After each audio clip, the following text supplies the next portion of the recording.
Can you hear me? Let's see.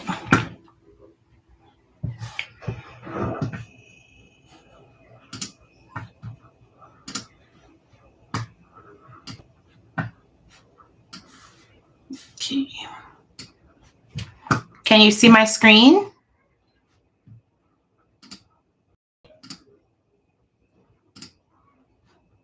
Hi guys, can you see my screen?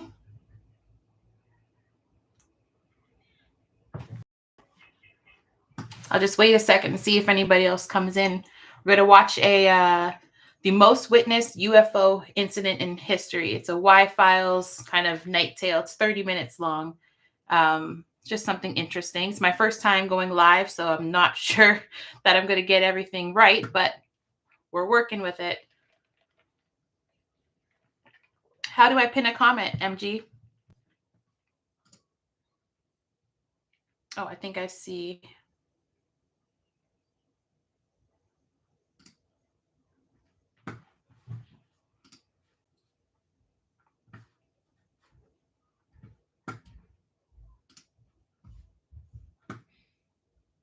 This episode of the Y-Files is brought to you by NVIDIA AI.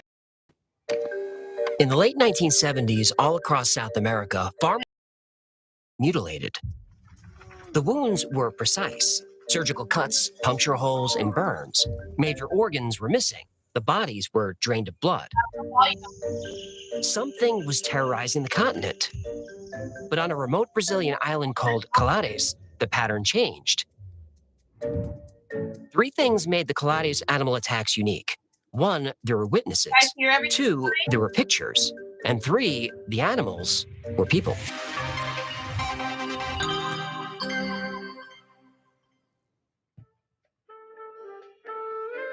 For 2 weeks now. Yeah, Walter and I are bird bosom buddies. Human. What's going on now? She's gone. I just packed up a hump and took off out east. My heart is shattered into a million tiny fish flakes. Gertie? She went to see her parents. She'll be back in a week. That's a lifetime in camel years. What if she forgets me? What if she meets some rich Bactrian camel with 2 humps? Why don't you have Doris and the girls over for some pinochle? That always cheers you up. Now, you ever see Doris with a melded double kings and queens? Eyes cold as ice. I once watched her bit into a double pinochle, bluff an entire table into folding while knitting a scarf. I want shit up, not a kick in the head. Okay. I may have another solution. How are you gonna buy me a first-class ticket to the desert? No.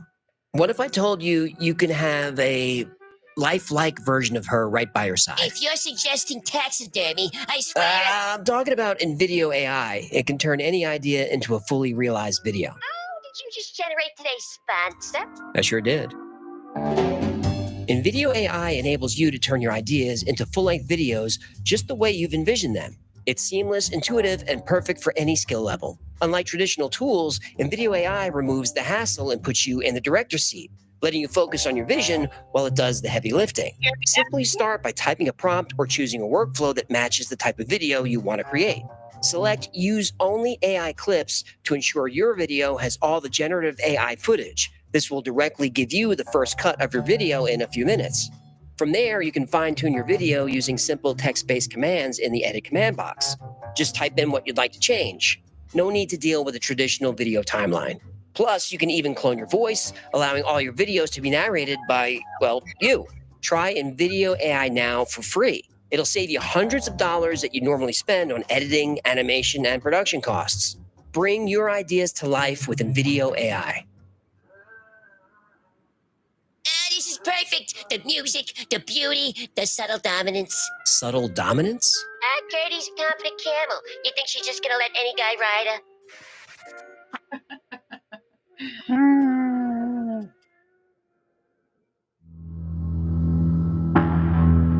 Dr. Walaide Carvalho stared at the burns on her patient's chest. Perfect circles, burned tissue. Inside each circle, puncture marks grouped together like needle holes. After 6 months as Colade's only doctor, Carvalho knew what to expect on an island of 2,000 people. Farming accidents, fishing injuries, colds. Animal bites were the most exotic cases she treated. She wasn't prepared for any of this. More UFOs in Brazil? Oh yeah, Brazil has a lot of UFO activity, maybe even more than the US. Yeah, I guess there's more to Brazil than just barbecue and bikini waxes. There is. And booties. Okay. The fishermen saw them first, bright objects shooting in and out of Marajo Bay without disturbing the water. They raced across the sky and disappeared into the jungle. Local pilots saw them too. Their instruments failed whenever the objects appeared. Some described cylinders, others saw cones or discs. All were bright. Within weeks, more UFOs appeared. At first, just sightings. Then the phenomenon became more interactive. The UFOs waged an all-out assault on the island. Dr. Carvalho's 40th patient lay before her. All victims had similar injuries: burns, incisions, punctures. Most were women. Most attacks happened at night. Their stories sounded crazy, but were identical. It always started with the ceiling glowing orange. One victim described it like a cigar held to paper. The light intensified. Then a hole opened in the ceiling. Victims could see stars through it. The alien ray guns burned through the roof? No, people said the ceiling started to shimmer, and then they could see through the opening, but it was wavy, like looking through water. Ah, phase-shifting technology. Probably. Next, colored lights would hit parts of their body, usually the left side of their chest. Then, paralysis. Complete immobility. They couldn't even scream. They felt blood being drained from their bodies. They gave the lights a name. Chupa Chupa. Bloodsuckers.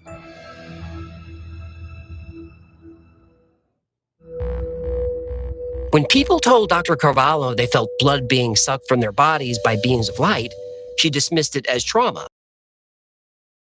Every victim had low blood counts, even without traces of bleeding. Whatever was doing this wasn't using any medical tool Dr. Carvalho recognized. She took patients to Belém, a city 2 hours away.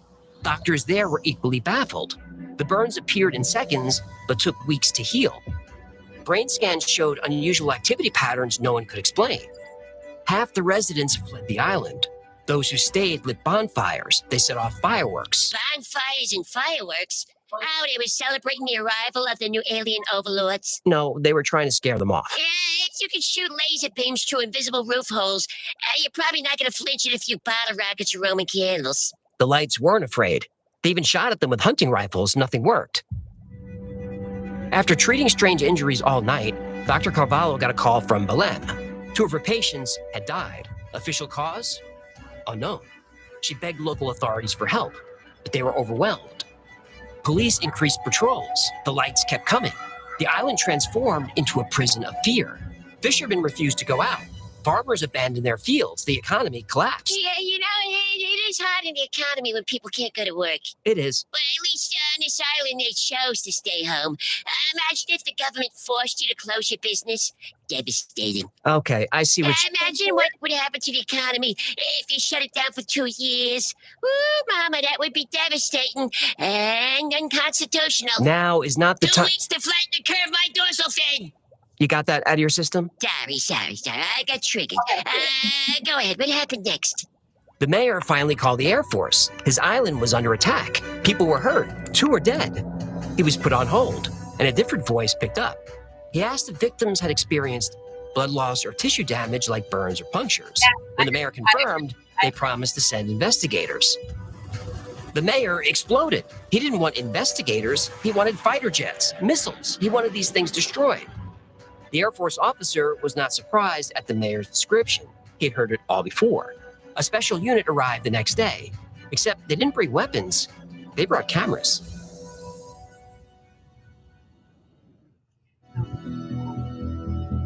Captain Olanda's Air Force team arrived with sophisticated equipment, telescopes, infrared sensors, high-speed cameras.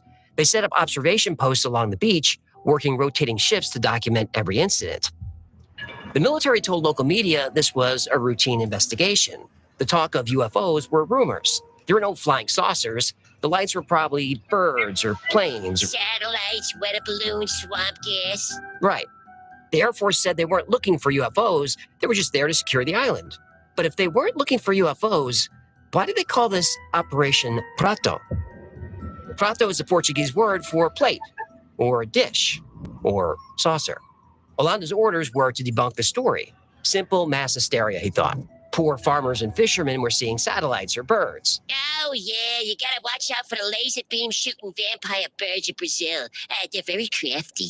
Olanda didn't know. The people on Colares were poor and unsophisticated. This was probably a local legend being blown out of proportion. But then, Olanda's team saw the lights. Night after night, objects performed impossible maneuvers. Olanda was an experienced pilot. He knew what planes could do. These weren't planes. The lights hovered silently, then accelerated faster than any aircraft he'd ever seen. I hope so. They tracked objects diving into Marajo Bay at high speed, making no splash, leaving no wake. Minutes later, the same object would appear over the jungle behind them. The team began to recognize patterns. The objects went from the water to the jungle, then to the villages. These lights were operated by something intelligent. The attacks continued. Olanda saw it with his own eyes. Women would try to hide, but the light followed them. Once hit, they were paralyzed. While the village was under attack, other lights hovered over Olanda's team. He felt like they were being watched or guarded. He tested his theory and moved their camp. The lights followed. As weeks passed, the evidence mounted. The team documented electromagnetic interference whenever the objects appeared. Their compasses spun wildly. Radio equipment failed. Even the military's sophisticated tracking devices malfunctioned. This was not mass hysteria. This was real. After 4 months, Operation Saucer had assembled over 2,000 pages of documents and scientific data. Captain Olanda believed they were close to understanding the phenomenon. The team mapped the lights' patterns, documented their capabilities, and even predicted their appearances with increasing accuracy. But these were still just lights. Not a single member of the team ever saw a solid craft. They took hundreds of photos and shot 16 hours of film, but the results were frustrating. Distant red and yellow spheres. Most frames were overexposed and useless. When Olanda sent his reports to Regional Air Command, he told the truth. Something strange was happening in Colares. He just couldn't prove it. The Air Force was not going to respond to lights in the sky, not in 1977. This was the height of Operation Condor. The Brazilian military had to be careful. The CIA was everywhere. Hold on. You just took a hard left turn, and this ball doesn't have an handle. What do American spokes have to do with this? Operation Condor was a secret alliance of military dictatorships in South America designed to crush political opposition. Brazil's government was deep in it. They were sharing intelligence with Argentina, Chile, and Paraguay.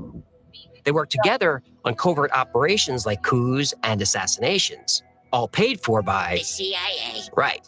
The lights might be a classified American operation. Oh, you mean like flying drones around military bases and pretending you don't know what they are? Kind of like that, yeah. Uh-huh.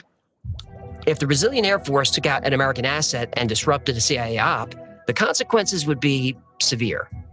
Olanda needed hard evidence. He had nothing, just hundreds of images of pure white. One night, he was sitting in his office going through the photos, frustrated. He knew there had to be something there, but whatever it was, the camera couldn't see it. Then Olanda looked at the flashlight on his desk, then back at the white photo, then back at the flashlight. Captain Olanda had an idea.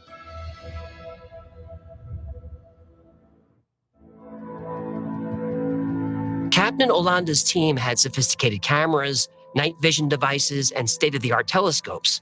Over 4 months, they documented every strange light and unexplained object. But capturing proof was harder than they expected. The team shot over 500 photographs and 16 hours of film. Some showed only lights, distant, blurry spheres of red and yellow. Most frames were completely blown out, pure white. As Captain Olanda examined one of these pictures, he saw the flashlight on his desk and had an idea. What if instead of examining the finished photograph, he examined the negative? He thought about how doctors hold X-rays up to a lighted board. He tried the same technique.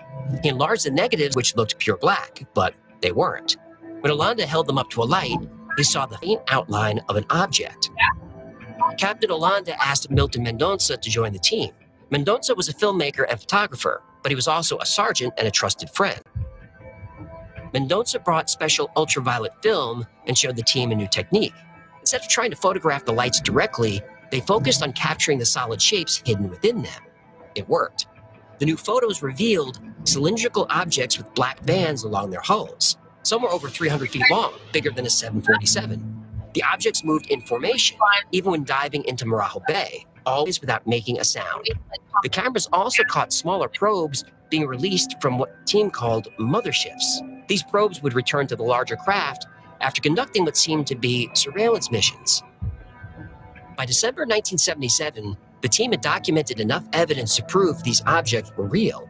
Captain Olanda sent the evidence to Regional Air Command. He immediately received a call from a brigadier general with new orders. Surrender all photos, footage, and documents. All findings and reports were to be classified. Shut everything down. The team was surprised. They were finally making progress, but Captain Olanda followed orders. They packed up camp and returned to base. Operation Saucer was over. Olanda believed the Brazilian government shut them down because they didn't want them to find out who or what was controlling the UFOs. But it was too late. Captain Olanda already knew.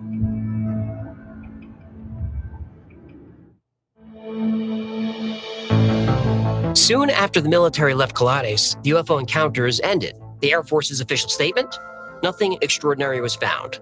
Back in Colades, the story faded into local legend. But in 1996, Brazil made headlines with another UFO incident in Varginha. Vagina episode down in your probe canal. Varginha. What'd I say?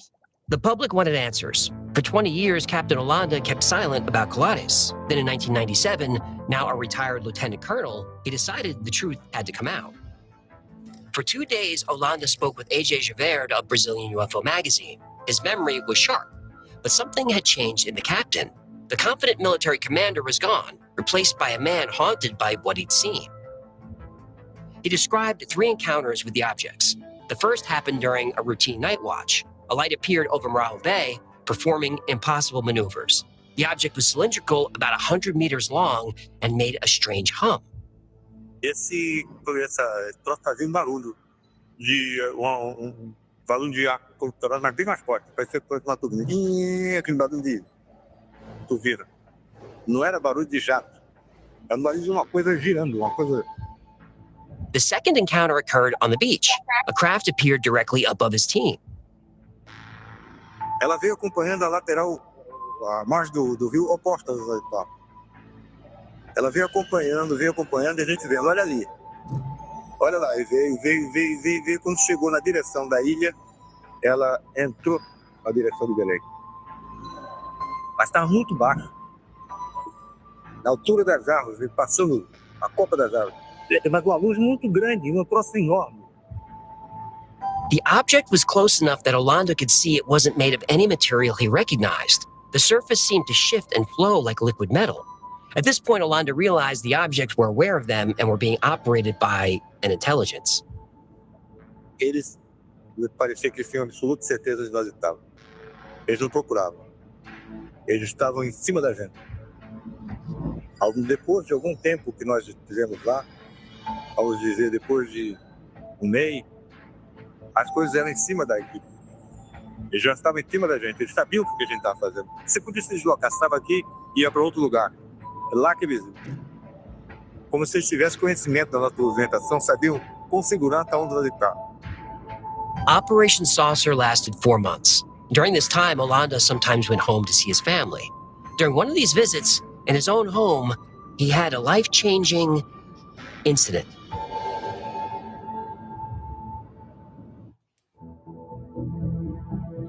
Late one night, he was in bed when he heard a crack, like an electrical power surge. Teve algum problema ali, aquele talido muito grande, muito forte. E ao mesmo momento em que iluminou o quarto. After the flash of light, Olanda found himself standing up, paralyzed with fear. He felt a presence behind him. Tinha ser atrás de mim, me abraçando. Até uma situação meio esquisita. O cara me abraçando por trás. Eu não gostei muito da história, não. Uh-oh. Did he get probed? Not exactly. That is not a good answer to that question. While Olanda was restrained, he saw another being at the end of his bed. It was just under 5 feet tall and dressed in a suit that reminded him of an astronaut or a diver. He didn't see its face, only a gray mask. Eu estava muito assustado. E aquele bicho, o cara vai me abraçando. Me abraçou, me apertou e falou no meu ouvido, em português. No, this isn't gonna turn into alien erotica like from a Gino story hour, is it? Will you let the man speak? Yeah, I'm not judging, I'm just asking. Metalizada, metalizada, uma voz atenta. Falando no meu ouvido isso, calma, não vamos te fazer nenhum mal. Another crack, another flash of light, and it was over. His wife slept through the whole thing. Olanda thought it was a dream. But the next day, driving back to the operation, his forearm felt itchy. He noticed it was red. Implant. Yep. During his interview, Olanda rolled up his sleeve and pressed his forearm. Something moved under the skin. A small, flexible object. X-rays couldn't detect it, but a compass could. Javert asked what happened to all the photos and the documentation of Operation Saucer. Olanda said he didn't know. The government denied everything, and the operation was classified. He was ordered to stay silent, and he obeyed for 20 years. So why speak now? Well, he felt the duty to tell the truth before he died, or... Vou repetir. Nunca falei para ninguém que é autorizado a publicar. Tá? Tô te falando agora. Já tô com 70, daqui a pouco tô com 70. Se chegar lá, não desaparecer antes. Olanda's concern about disappearing seemed strange. But just weeks after giving this interview, Oh no. before the article was even published, Oh no. he was found dead in his apartment. He apparently hung himself using the belt of his bathroom. Yeah. I know it's like that. It was what is it called? This is usually the part of the story where I debunk what I can. But with Gladys, there's nothing to debunk. Now, maybe the attacks weren't from UFOs, but the fact is, it happened. And then it happened again. In 2014, another string of UFO attacks hit Brazil. This time, indigenous tribes deep in the Amazon, the same light beams, the same injuries. The methodical nature of these attacks suggests something calculated, not random encounters. These beings are on mission. We just don't know what mission. Some scientists worry they're testing our defenses and technology. Now, if that's true, we might want to keep it quiet. Stephen Hawking warned that an advanced civilization might view us like Europeans viewed Native Americans, primitives to be conquered or eliminated. Physicist David Brin suggested any civilization capable of interstellar travel would see emerging technological species as future rivals. Better to eliminate them early. This became known as the Dark Forest Hypothesis, named after Leo Cixin's three-body problem books. The universe is a dark forest. Every civilization is an armed hunter stalking through the trees like a ghost, gently pushing aside branches that block the path and trying to tread without sound. Even breathing is done with care. The hunter has to be careful because everywhere in the forest are stealthy hunters like him. Every civilization hides in the shadows facing the same problem. They don't know who else is out there. But they know two things. Resources are limited, and technology grows exponentially. Any civilization discovered today could become a threat tomorrow. If he finds other life, another hunter, an angel or a demon, a delicate infant or a tottering old man, a fairy or a demigod, there's only one thing he can do: open fire and eliminate them. In this forest, hell is other people, an eternal threat that any life that exposes its own existence will be swiftly wiped out. This is the picture of cosmic civilization. It's the explanation of the Fermi paradox.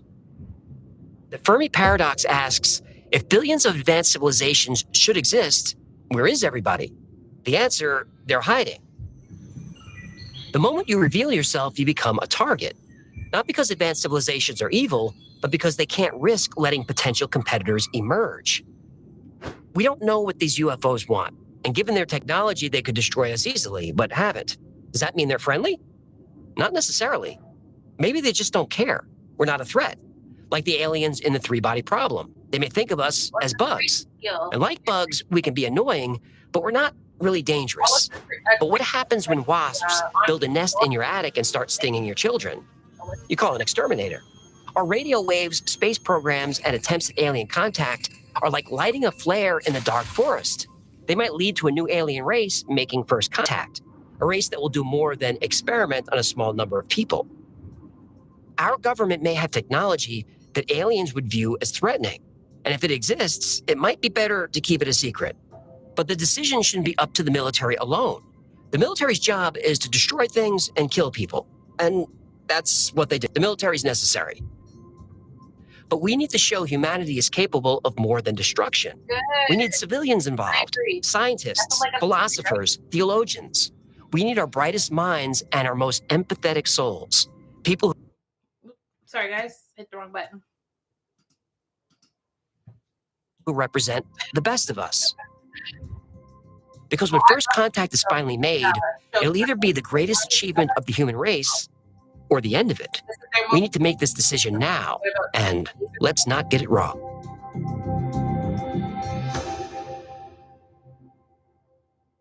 He does like urban legends and stuff too. Thank you so much for hanging out today. I'm AJ. Here's Hecklefish. Remember what they say, humans? A tinfoil hat in your head keeps the blood in your veins. This has been the Y-Files. If you had fun or learned anything, do him a favor, comment, subscribe, like, share. I know I'm a broken record, but it only takes a second and it really helps us out. And like most topics we cover on the channel, today's was recommended by you. So if there's something you want to see or learn more about, go to theyfiles.com/tips. Remember, the Y-Files is also a podcast. Twice a week, I post deep dives into the stories we cover here on the channel, and I also post episodes that wouldn't be allowed on the channel. And starting in a couple of weeks, we're going to start dropping even smaller, just bite-sized episodes about cryptids and UFO encounters and weird, fun stuff. I think you're going to like it. The podcast is called The Y-Files, Operation Podcast, and it's available everywhere. Now, if you need more Y-Files in your life, check out our Discord. There are thousands of people on there. So 24/7, there's something going on, and they're into the same weird stuff we are. It's a great community. It's really supportive. It's a lot of fun, and it's free to join. If you want to know what's going on with Y-Files at any given time, check out our production calendar. That's at theyfiles.com/cal. There we post our episode schedule, upcoming podcasts, live streams, all that stuff. Special thanks to our patrons who make this channel possible. Every episode of the Y-Files is dedicated to our Patreon members. I couldn't do this without you. You keep me strong, you keep me motivated, you keep me brave. So thank you. And if you'd like to support the channel, keep us going, join this community, consider becoming a member on Patreon. For as little as $3 a month, you get access to perks like videos early with no commercials, access to merch only available to members, plus you get 2 private live streams every week just for members. And the whole team is on the stream. We got our cameras on. You can turn your camera on, jump up on stage, ask a question, tell a joke, suggest a topic, talk about whatever you want. Another great way to support the channel is grab something from the Y-Files store. Go grab a heck of a t-shirt. Oh, one of these fistable coffee mugs. You can stick your fin in your fist or whatever you want to stick in there. You can probe it with whatever you want. I'm not concerned. Grab a hoodie. Something with my face on it. Oh, one of these creepy YouTube dolls. I do like a voodoo doll. It's just a creepy human face with a little hackable. Oh, grab a squeezy animal. Toy hecklish doll toy. But before you buy merch, make sure you become a member on YouTube. YouTube members get 10% off everything in the Y-Files store forever. Pause it for a sec. I'm going to see if I can get another one.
1 second. I figured this out.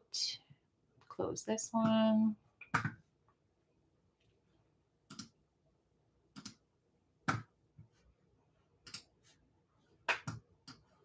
Okay, can you guys see that or no? No, you can't.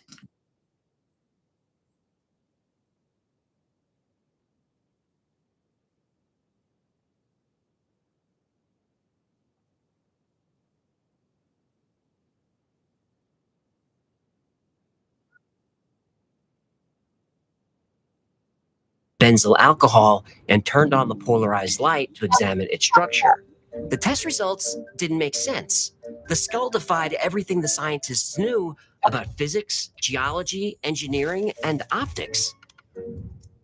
The level of technology required to create the crystal skull didn't exist thousands of years ago, and it doesn't exist now. At least not on Earth.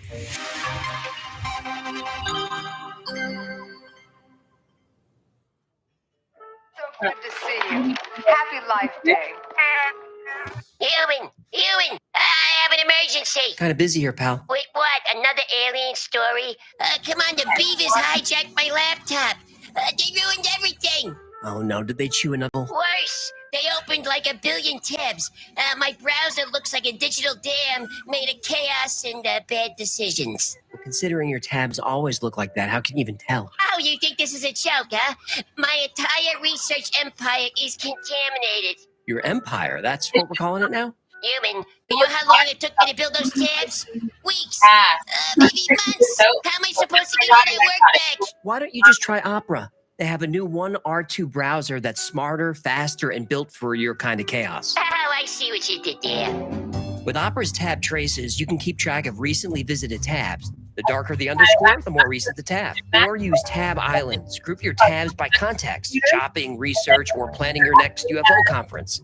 Collapse what you don't need and focus on what matters. Yeah, this is great. But what if I'm writing my blog and streaming an alien documentary? I can't keep bouncing between them like some animal.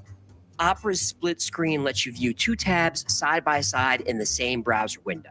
Compare documents, stream while chatting, or multitask without juggling windows. What if I'm listening to a podcast? I want to listen to some Def Leppard. Opera's floating music player lets you play or skip songs without interrupting your browsing. Pop it out and move it anywhere, even outside the browser. You can even customize your browser with themes. Choose presets like Aurora or Midsommar, or create your own unique look. If you're really looking to streamline your workflow, the integrated AI tool Aria enhances your browsing with the command line. Control+/ or Command+/ to ask questions, generate images, or analyze uploads. No extra tabs needed. Click the link in the description to download and upgrade your browsing experience today. Oh, I can't wait to play around with this Aria AI. You better not generate images of Gertie dressed as Princess Leia. Oh, I would never do that. Which Leia are we talking about? The space buns or Endor poncho? Or Tatooine bikini? Yeah, I'm hot, sticky, sweet.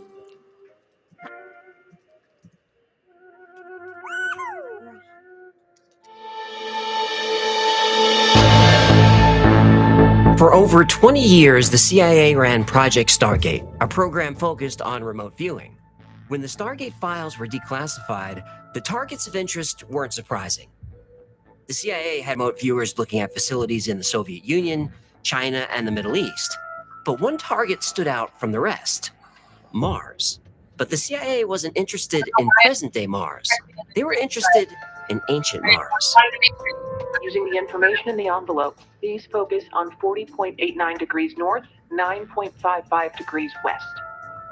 I want to say it looks like, I don't know, it sort of looks like pyramids. I just keep seeing very large people. They appear thin and tall, but they're very large, wearing some kind of strange clothes. So in 1984, they sent one of their most talented psychics, Joe McMoneagle, to ancient Mars. He saw tall, slender beings with advanced technology. We did a couple of episodes about this where you can read and hear in Joe's own words exactly what he saw on Mars. Links down there in your okay. On the surface of Mars were towers made of pure crystal that could store and transmit information across vast distances. These were not just buildings, they were giant computers. The Martian civilization was technologically advanced, but their atmosphere was being stripped away and they couldn't stop it. The Martians knew they were facing extinction, so they preserved their knowledge in 13 crystal skulls. Each skull contained the complete history of a different world where intelligent life existed. 12 skulls represented those 12 planets. The 13th skull connected them all. One skull to rule them all. One skull to find them. So the 13th... One skull to bring them all. And in the darkness, find them. You done? Oh, sorry, but that was kind of a layup. Keep going, Precious. Anyway, the 13th skull contained the combined knowledge of every civilization in our galaxy. They gave the skulls containing this knowledge to the Atlanteans, whose technology was almost advanced as their own. In Atlantis, priests built temples for each skull and kept them closely guarded. They understood the skull's power and knew that, in the wrong hands, this knowledge could destroy worlds. For thousands of years, the crystal skulls were safely kept in Atlantis. But then Atlantis faced its own extinction event, a great flood. Before the continent sank beneath the waves, Atlantean priests transported the skulls to different locations around the world. They entrusted the most powerful skull, the 13th skull, to the Maya. According to Maya legend, this skull was different. It could communicate telepathically and respond to any question. The skull knew mankind's true origin and purpose in the universe. It knew the truth behind every mystery, including the pyramids, Stonehenge, and even Atlantis. All you had to do was ask. The legend says that when all 13 skulls are brought together, the power of the gods will be unleashed, and the fate of the entire human race will be revealed. But the skulls won't be found until mankind is worthy. So for 12,000 years, the skulls remained hidden, waiting for the day when the human race could be trusted with such great power. Then in January 1924, that day arrived.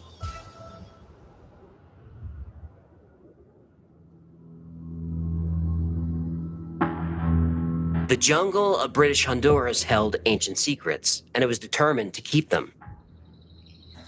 Fer-de-lance vipers and coral snakes hid in decaying leaves. You had to watch your step.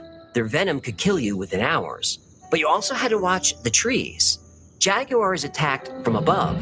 Their jaws could crush a human skull. Few explorers made it this far into Maya territory, but Frederick Mitchell Hedges wasn't an explorer. He was an adventurer. Mitchell Hedges believed great discoveries weren't made in a library. They were made in the field, in the dirt.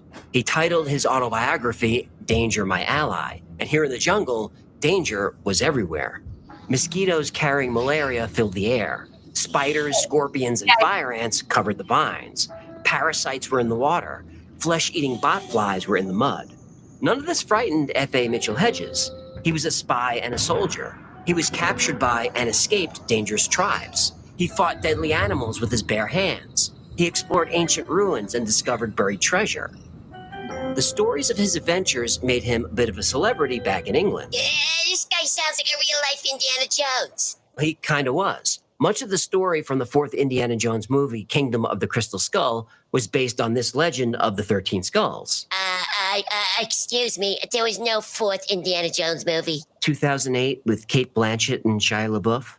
Doesn't ring a bell. Really? Because... There were only 3 Indiana Jones movies, and I'll hear nothing more about it. Fine. Mitchell Hedges had been to Central America many times, but this expedition in January 1924 was unique. Mitchell Hedges was obsessed with lost cities and ancient civilizations, especially the Maya. Their sophisticated knowledge of math and astronomy seemed to appear suddenly in their historical record. He speculated that an advanced culture helped the Maya, or rather, the survivors of an advanced culture, the survivors of Atlantis. Local workers in British Honduras, now Belize, told Mitchell Hedges stories about star people. These beings appeared suddenly, shared knowledge with the Maya, and then vanished. Some descendants of the Maya believed those beings were from Atlantis. Mitchell Hedges believed it too. Now local guides were leading him through the jungle to find a lost city that could finally prove his theory. It was slow going through the jungle when Mitchell Hedges thought he saw a break in the canopy above, barely noticeable. He signaled for everyone to stop. He crouched and started digging in the dirt. About 6 inches down, he felt something. He called for help. It took only a few minutes to clear the soil, and then they saw it. A gleaming white stone. The legend was true. F.A. Mitchell Hedges had found an ancient lost city. He had no idea he was about to discover something much, much older.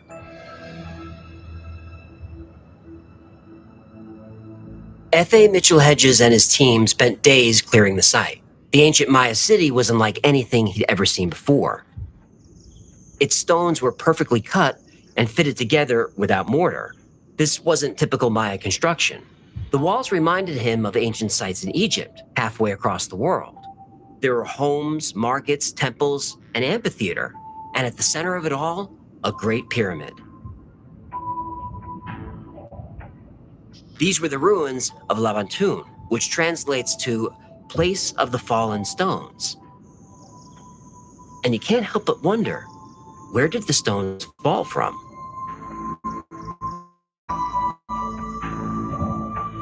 Mitchell Hedges' journal, the position of each stone, the alignments of the buildings. He was looking for proof that an advanced civilization once spanned the globe. After clearing some debris from the top of the pyramid, a small opening was revealed. 40 feet below, they saw a glint, a flash of light, like something glowing in the darkness. Mitchell Hedges measured the opening. It was much too small for him to fit through. He needed one of the younger, thinner men. They all refused. They said this was a temple and it was cursed, and they shouldn't disturb whatever's inside. Mitchell Hedges was not deterred. He didn't believe in magic, a lot of superstitious hocus pocus. He didn't, but his local guides did. He looked at their faces. All the excitement turned to fear. He asked, does nobody have the courage to make the greatest discovery in history? There was only silence. Then from the back of the group, a soft voice said, I'll do it. Mitchell Hedges' 17-year-old daughter stepped forward. Anna had been her father's traveling companion since she was 10 years old. She was just as fearless as he was, and maybe just as reckless. Anna crouched over the opening and scanned the cavern below. A few seconds later, she turned around and said, fetch me the rope.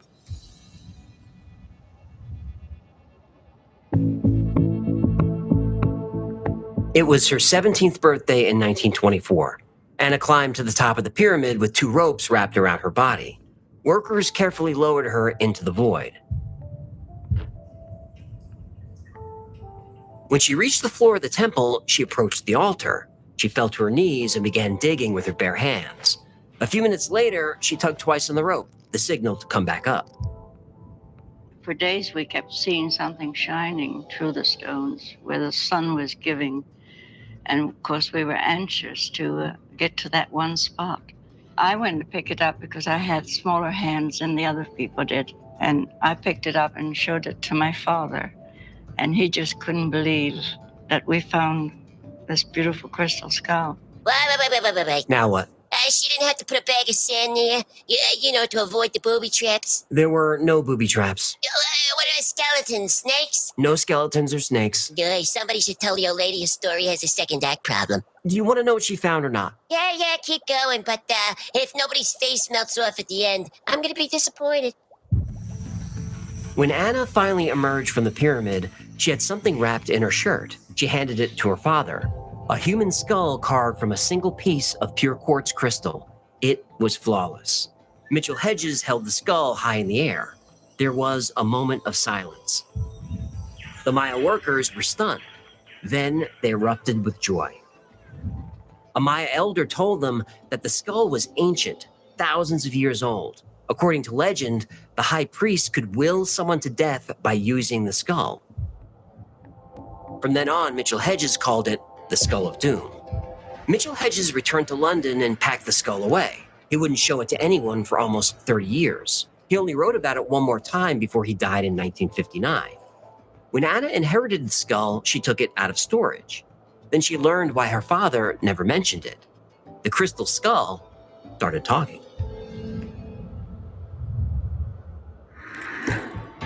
Frank Dorland was an art restorer and a crystal expert. Anna Mitchell Hedges contacted him in 1963 and asked him to analyze the skull. Of course, he said yes. As soon as Frank received it, he noticed something strange. The skull would sing. Soon, peculiar things started to occur whenever the skull was out of the vault. We noticed that when we were quiet, we could hear soft voices and music. Here was this inanimate object sitting on our research desk, singing to us. Oh, did it take requests? Yeah, I don't think so. I'd get one for the studio if that head could sing like Sinatra. No, it didn't sing like Sinatra. It was more like whispers and humming. Then there was the smell. It smelled like Sinatra? No, it was the sweet smell of apple blossoms. Sinatra smelled like apple blossoms. Will you stop with Sinatra and let me get through this? Sorry. I'm just trying to understand what happened. Sheesh, what a grouch. What happened was, Frank Dorland studied the skull for 6 years. At night, he and his wife heard whispers and singing. The skull had other properties too. The skull channeled light through its eyes, making them glow. Different people experienced different effects. Some people got thirsty. Others smelled vinegar or apple blossoms. Like Sinatra. Some people, when looking through the skull's left eye, saw visions of ancient temples and ruins played like scenes from a movie. One night, he heard movement downstairs. He heard bells, chimes, and whispers. The next morning, objects were scattered everywhere, and there was the skull, capturing the sunrise, staring at him with bright orange eyes. Frank needed help understanding this artifact. He contacted Hewlett-Packard's Crystal Lab. Their scientists agreed to test the skull, and every test led to the same conclusion. This object should not exist.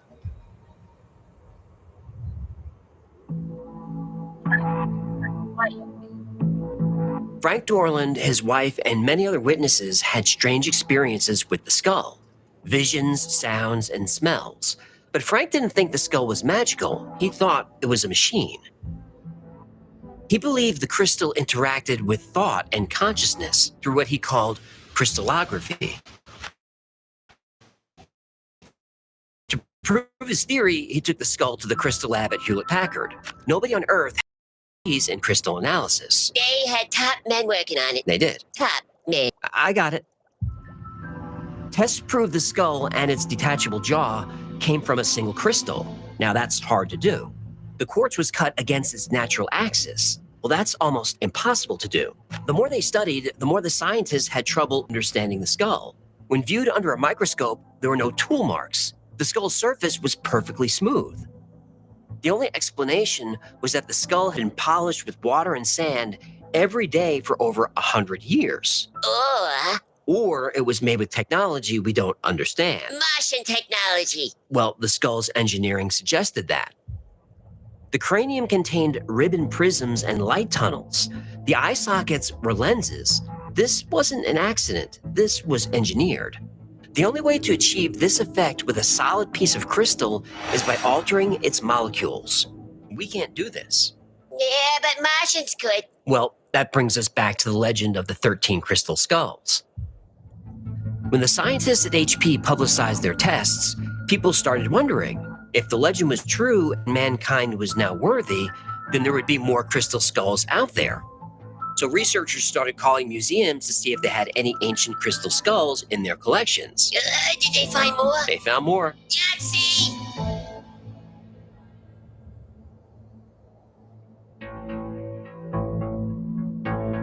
A mysterious package arrived at the Smithsonian in 1992. No return address. Inside, a crystal skull weighing 31 pounds.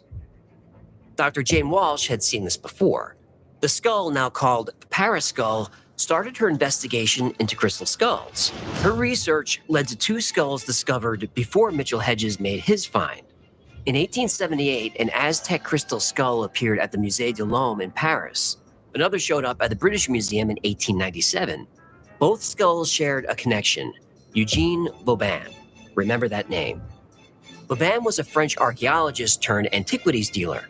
Napoleon sent him to Mexico in 1857 to collect artifacts for France. He collected a few for himself too. Everybody wets their beak. Vauban opened a shop in France in 1869. He sold a crystal skull to a French explorer, the first publicly displayed skull. 10 years later, he sold another to Tiffany's, which became the London skull. When Walsh and British scientist Margaret Sachs examined these skulls with modern equipment, the legend of the 13 crystal skulls took a hit. No! Under electron microscopes, they found marks from grinding wheels. Martian grinding wheels? No. Crap! The marks matched stones cut at Idar Obenstein in the late 19th century. The German village was famous for its gem cutters. Tests showed the crystals weren't from Central America. They were from Mars? No. Atlantis? No. Brazil or Madagascar. Crap. Around this time, Idar Obenstein received a large shipment of Brazilian quartz. Both Boban skulls were made in Germany between 1870 and 1890. The mysterious Smithsonian skull had identical grinding patterns. Later tests using hydration dating placed the skulls in 1870 to 1890? Yep. Sometimes I hate science. 3 supposedly ancient skulls exposed as forgeries. Modern reproductions sold by Eugene Boban as authentic Mexican artifacts. The world was stunned. The ancient legend of the crystal skulls was unraveling. Skeptics wanted answers. Believers wanted proof. So all eyes turned to the most famous crystal skull of all. It was time to test the Skull of Doom.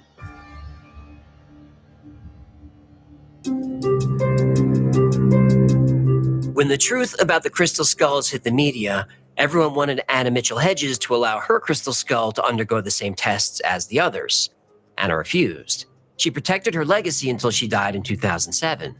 When Anna passed away, her husband, Bill Holman, inherited the skull. The wife's skull? The crystal skull. Ah, right. That's much less creepy. In 2008, Holman confidently walked into the Smithsonian to face Dr. Jane Walsh and her team of researchers. It didn't take much time to prove that the Mitchell Hedges crystal was man-made. The same tool marks as the other skulls were there.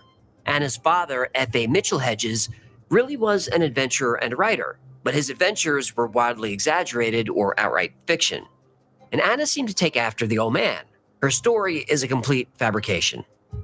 She said she found the skull in Lubantun in Belize in 1924, but she was never there. She said she found the skull in 1924 or 1925 or 26 or 1927 or 1928. But it was always her 17th birthday.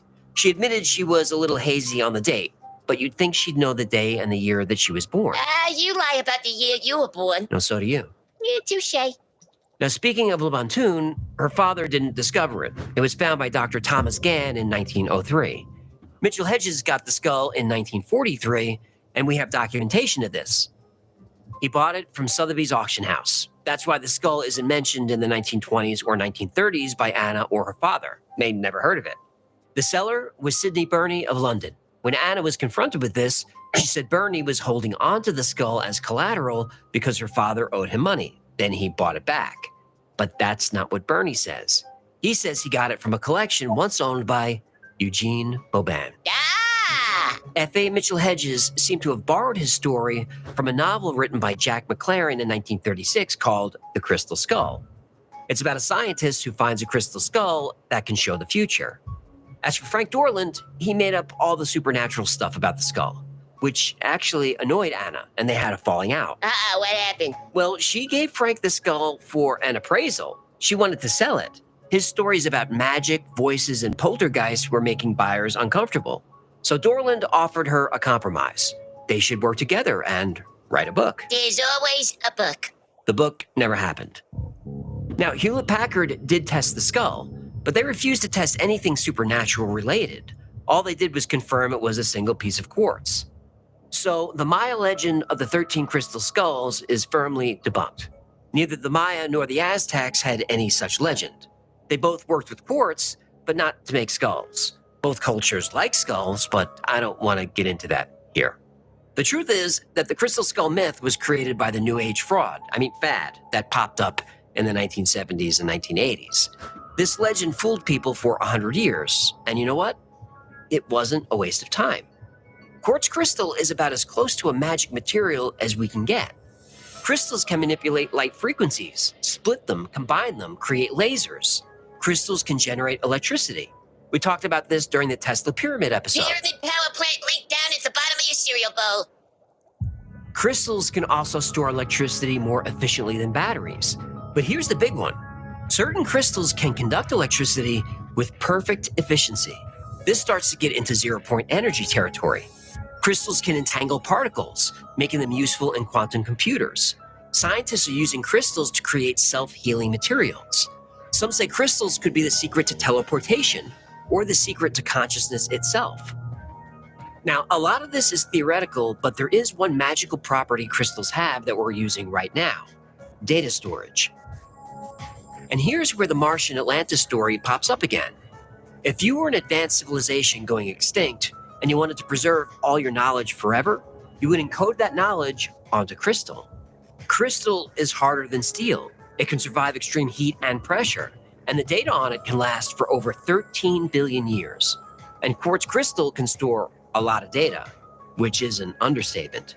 Recently, scientists encoded the entire human genome on a crystal smaller than a quarter. So how much data could you store on a 30-pound crystal skull? Exabytes of data. So what does that mean? Well, in one skull, you can store the full text of every book ever written and still have room for every scientific paper, journal, and study ever done, and still have room for every letter, manuscript, and record in history, and still have room for every photo or video ever taken, every song ever sung, and you would still have room for every word spoken in every conversation by every human who ever lived. The legend of the crystal skull should remind us that wisdom doesn't have to come from a lost civilization. Technical innovation doesn't have to come from outer space. The human race is capable of everything we've talked about today and much more. We haven't even scratched the surface of our potential. Now, I have no doubt that one day we'll unlock all the power and technology described in today's legend: interstellar travel, anti-gravity, telepathic communication, teleportation, and instant access to all human knowledge. But we won't get this power from a skull from Mars. It will come from a machine far more advanced: the skull sitting on your shoulders.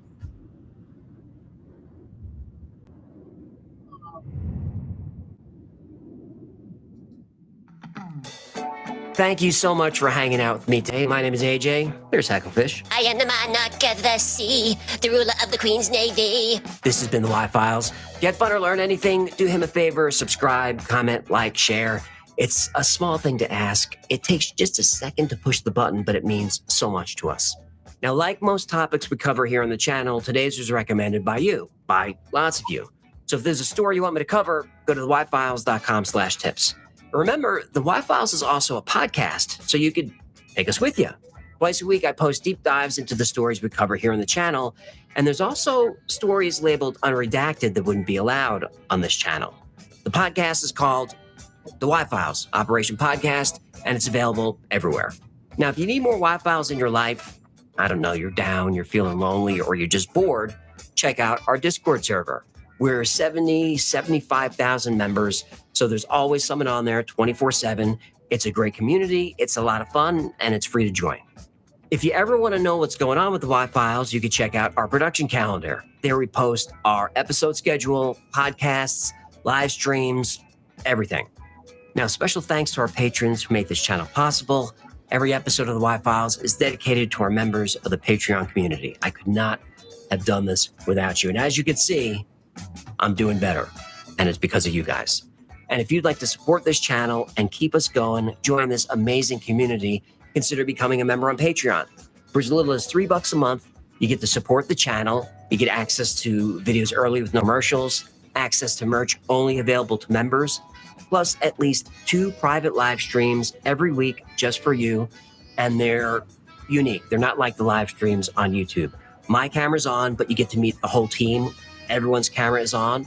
You turn your camera on, jump up on stage, talk to me, talk to the team, ask a question, suggest a topic, make a joke, whatever you want to do. It's a way to get to know us as people. I think it's the best perk there is. Another great way to support the channel is grab something from the Wi-Fi store. Grab a heck of his t-shirt or get one of these fistable coffee mugs that you can stick your fist in. We promise it wasn't dug out of the sand from some dirty old temple somewhere. Oh, grab one of these hoodies with my face on it, or a creepy YouTube voodoo doll that actually may have been stolen from a temple. I can neither deny nor confirm that information. Or get one of these squeezy animal talking hecklefish doll toys. But before you buy anything from the Wi-Fi store, keep this in mind. If you become a member on YouTube, which I think is $3 a month, you get 10% off everything in the Wi-Fi store forever. So if you're going to go over there and spend $40 on t-shirts, join here on YouTube, save 10%, and then you just cancel on YouTube. I don't mind. This is just a way for me to give something back to you guys. So until next time, be safe, be kind, know that you are appreciated, because you are.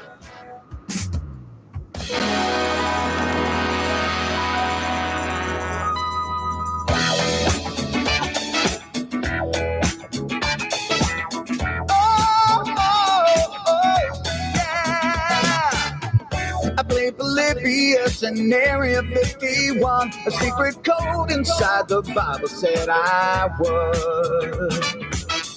I love my UFOs and paranormal fun, as well as music, so I'm singing it like I should. But then another conspiracy theory becomes the truth, my friends, and it never ends. No, it never ends.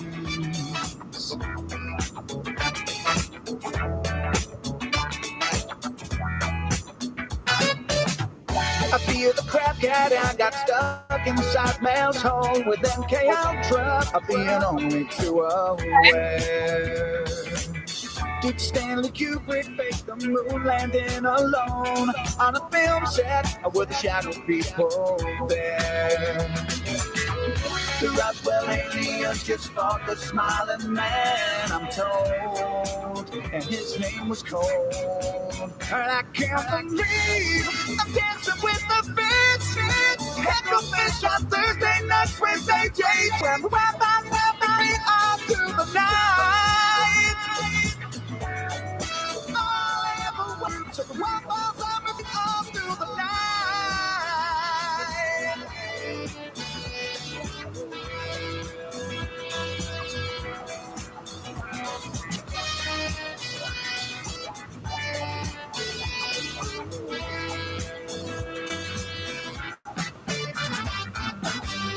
The Mothman sightings and the solar storm still come to Agatha, the secret city underground. Mysterious number stations, planet Circle 2, Project Stargate, and what the Dark Watchers found. We're in a simulation, don't you worry though. The Black Knight satellite, it told me so. I can't believe I'm dancing with the fish. Hecklefish on Thursday nights, Wednesday days, and weapons have me all through the night. All I ever wanted was to just hear the truth, so the weapons have me all through the night. Hecklefish on Thursday nights, Wednesday days, and weapons have me all through the night. All I ever wanted was to just hear the truth, so the weapons have me all through the